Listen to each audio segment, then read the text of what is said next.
Dopo la riforma varata all'Arse con la legge 19 del 2015 per il ritorno alla gestione pubblica dell'acqua, stamane nella sede del Libero Consorzio dei Comuni, i 27 sindaci del lato che hanno già consegnato gli impianti a Girgenti Acque hanno sottoscritto un documento con cui predispongono un percorso per rendere il servizio idrico pubblico e procedere all'organizzazione futura della stessa gestione delle acque. Quest'oggi la finalità è quella di individuare un protocollo che possa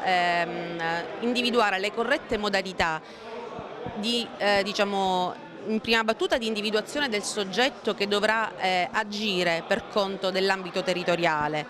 ad esempio una convenzione, e successivamente l'individuazione delle modalità di gestione del servizio che ricalchino quella che è la ripubblicizzazione del servizio stesso. L'amministrazione comunale di Agrigento come si pone in quest'ottica? L'amministrazione comunale di Agrigento si pone nel senso di valutare necessariamente quelle che sono le opportunità che derivano dalla legge, per cui se la legge, che stiamo analizzando sempre più nel dettaglio attraverso un'operazione coordinata insieme agli altri sindaci della provincia, individua, così come noi riusciamo ad individuare, quei profili procedurali che ci consentono di ripubblicizzare il sistema, ripeto, in ossequio a quella che è una volontà chiaramente espressa, per cui noi non abbiamo delle alternative che ci derivano da una facoltà di carattere discrezionale, vogliamo dare seguito a ciò che si chiede e si è chiesto espressamente, la legge oggi ce ne dà l'opportunità ed è attraverso questa legge che individueremo le forme corrette di gestione che ci permettono di avere una gestione pubblica dell'acqua. I 27 comuni, che sono i comuni che hanno consegnato le reti, vedono la possibilità attraverso questa legge di poter costituire dei subambiti e quindi pervenire ad una gestione unitaria diversa dall'attuale. E in questo senso stamattina con questo documento esprimono questa volontà di avvalersi della facoltà prevista dalla legge, impegnano la Regione siciliana a fornire le giuste indicazioni e i chiarimenti che necessitano soprattutto sotto l'aspetto contrattualistico con il vecchio gestore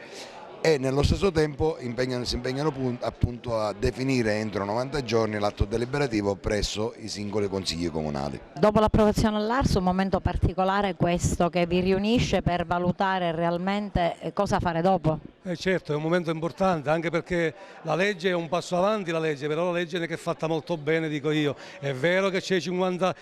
litri, è vero che c'è la tariffa diminuita, è vero che non si può staccare, ma è anche vero che alcuni comuni sono sempre favoriti rispetto a quelle che hanno consegnato le reti. Il discorso di fondo bastava, secondo me, in questa leggina cambiare soltanto una parola, invece di dire tariffa tendenzialmente uguale per tutti, la tariffa doveva essere uguale per tutti, allora sì che sarebbe stata una buona legge. Presente all'incontro anche il deputato regionale del Movimento 5 Stelle, Matteo Mangiacavallo. Ormai sono residui 77 giorni per poter deliberare la fuoriuscita da quella che è una gestione privata e quindi una forma pubblica. Oggi sono qui i sindaci, sono qua per osservare il loro lavoro. Sono qui per decidere, per scegliere, per firmare una forma di impegno che nell'arco di questi giorni rimanenti poi porti una delibera in Consiglio Comunale per l'approvazione e quindi la fuoriuscita da questa gestione.